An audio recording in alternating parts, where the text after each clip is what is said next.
Hi everyone. Okay, we're in the middle of the coronavirus, which means my hair is getting so long, I don't know what to do with it. There you go. I can't go to the barber, and it's just getting outrageous. So, who has the longest ninja lineage? This comes from a question from one of my other videos, actually, which was a bloody good question. I never really thought of it. And the gentleman, I think it was a gentleman, in the comments on about two videos back, said, you know, which ninja lineage has the longest existence or the most research or whatever. And he got me thinking. We don't, in my world, in the historical ninjutsu research team, in sort of academic research on the ninjas, in proper basic primary source research on the ninjas, we don't really focus on lineages. There isn't much about lineages, which was quite a surprise to me. I was like, oh yeah, because we're forever like lineages. But actually there's not many lineages.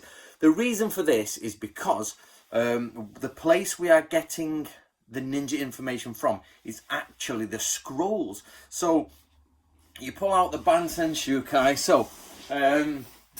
So basically, let's go for this one, and let's go for this one. So, in fact, let's go for this one as well.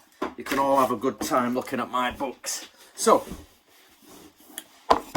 okay, the Book of Ninja. Yep, 1676.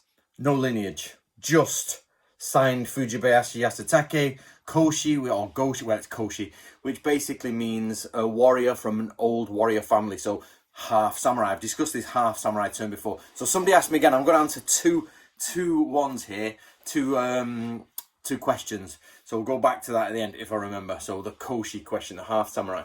So that's all we have is his book. That's all we have.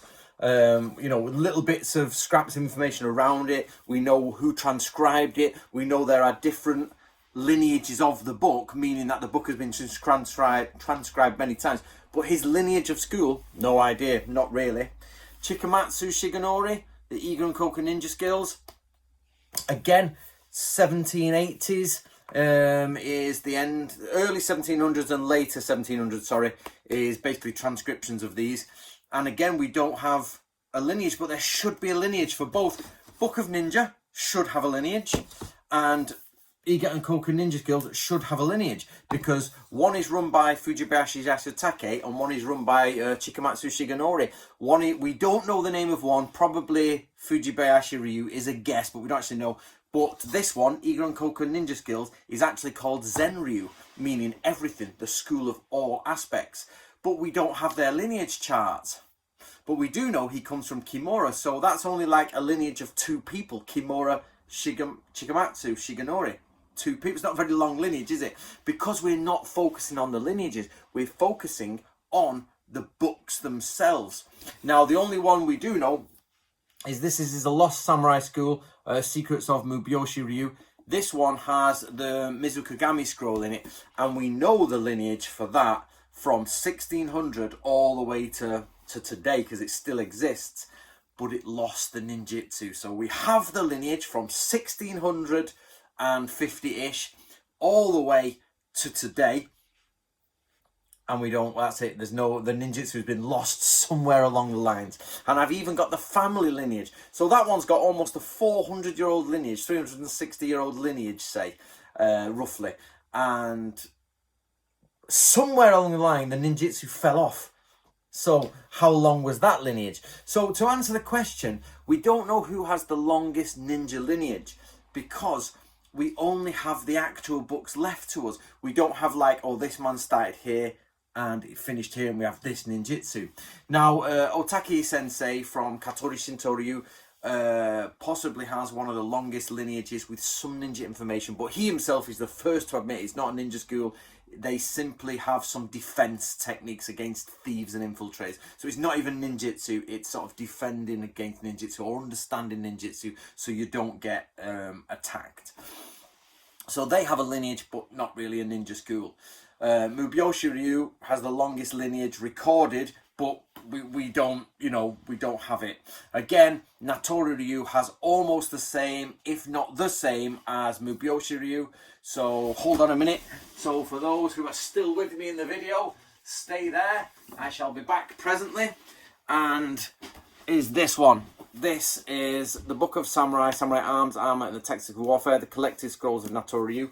These two people are exactly at the same time. He is writing at the same time as him. One is in Wakayama, one is in Kanazawa. So basically those two samurai are writing at the same time, and they're both writing about ninjutsu within their school.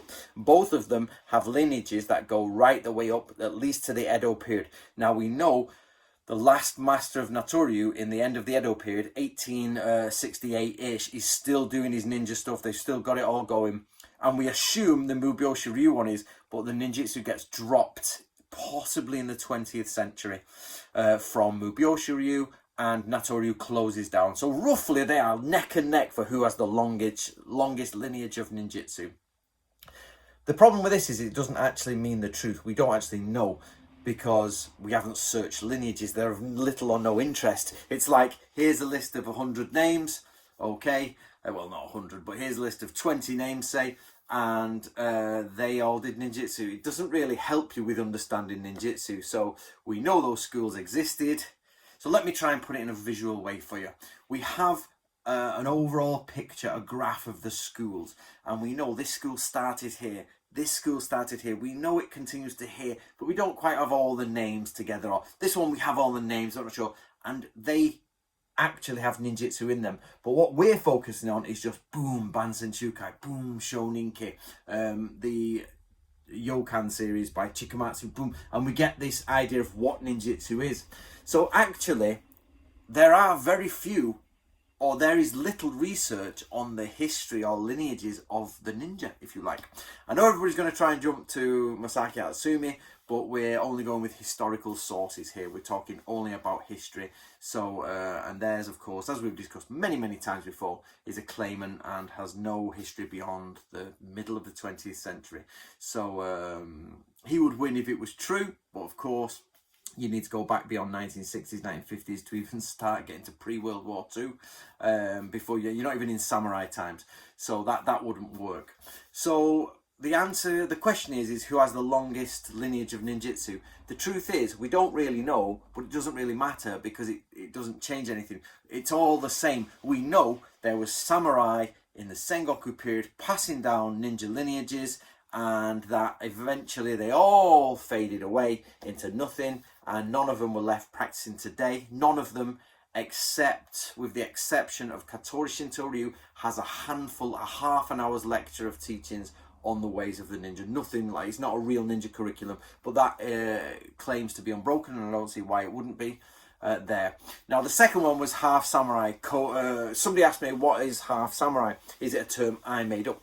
Not really. Now half samurai, there isn't a term that I'm aware of that says half samurai, but it's things like koshi, which is old warrior. It doesn't mean an old warrior. It means a warrior for a family who used to be samurai, but after the one castle, one domain edict, which basically said, destroy all your castles, bring them in, and you build one in the middle of the city. The Tokugawas made people do this.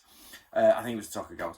And what happened was all the samurai in the outlying provinces or in the hills sort of had to come to the city or be given the status of Jisamurai. Now, Jisamurai originally was just samurai in the country, but Jisamurai became a word to mean samurai who no longer have an income, who live in the city, who might have some lands out there, but not much, you know.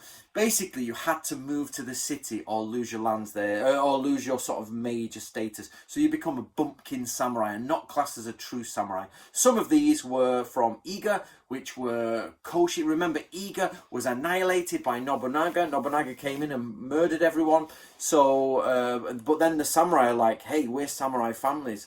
You know, because what happened is they were brought back, or the Igamono were brought back, and they said, well, we're samurai families, you've took our land, we've got no land, how can we afford to keep ourselves?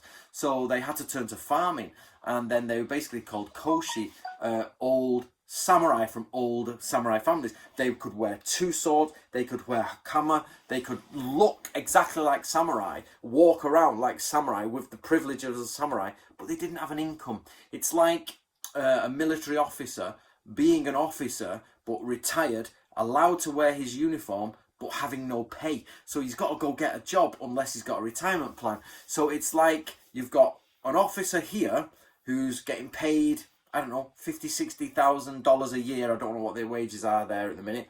And he is just enjoying his life as an officer. And you get someone who was an officer, or their family was an officer, or they're still entitled to wear officer's uniform. They are trained as an officer, but they've got no pay. So they're like, well, we've got no money. So they have to turn to farming, they've got other jobs, or they've got a small land holding so they can just afford to keep their equipment and not have to work, but not be rich. They don't really deal with merchant things, you know. Then you get other ones, or there's another one, I forgot what it's called, but basically very similar things. Jisamurai, koshi, those types of terms. And there is one more, it's just gone from my head, but you get the idea. Somebody said, what is this half samurai term you're using? And there's 2 examples, but there are more. And on top of that, Doshin is one. For example, before Sengoku period, Doshin seems to have been a lower level samurai, like a helping samurai guy, or a lower level samurai, but he seems to have dropped to half samurai, where he's not. It's so difficult to explain. There's a middle ground, guys, like Ashigaru. Are they samurai or are they foot soldiers? We discussed this before. Now, Metatron, over in the Metatron channel, he actually did a bit of research on this, and he found that some domains classed Ashigaru as samurai and some didn't. This is all Metatron's research, this Ashigaru bit, and because he reads fluent Japanese. So he went off on a few blogs and had a look at a few books and things, and basically the answer is, are Ashigaru samurai or not? Well, no, we don't know. Sometimes they were classed as samurai, sometimes they weren't, but they were military men. So you get this idea that a samurai is in his house, he's getting paid, he's a samurai. And in some domains, an Ashigaru is in his barracks, getting paid, doing the same job as a samurai, guarding things, studying warfare, you know, that type of stuff. So he's half samurai. He's not a peasant, he's not a merchant farmer, he's not an artisan, he's not a craftsman. He's literally a warrior from the warrior caste, but he's not a samurai in some domains, but he's yet not the other stuff. So the only term I can come up with is half samurai. So for that person who asks what's a half samurai, that's a half samurai. You get people who are not, it's mainly an Edo period thing where there's a strict divide between samurai and other people, but because some people don't fit into either category, they get given half samurai. Koshi, Doshin, Ashigaru, those types of people are given this, you're not samurai, you're not samurai, but we don't know what to do with your list. So they're attached to the samurai class. So for example, Doshin would be outside doing police jobs and all that. So guys still can wear swords, guard the gates, sometimes arrest people. They have arresting ropes. They're pretty skilled lads, if you like. On top of that, you also get like Igamono, who are actually dropped their social status, but they're not farmers. They are samurai who drop to a sort of, they get given like Ashigaru pay by Tokugawa Ieyasu, and it's like, what are they? So anyway, that explains that. So ninja lineages and half samurai, done. So there we go, guys. Do leave the comments below. I love to read your comments. I will try and message back what I can, or at least just like them to show you I've liked them. So enjoy.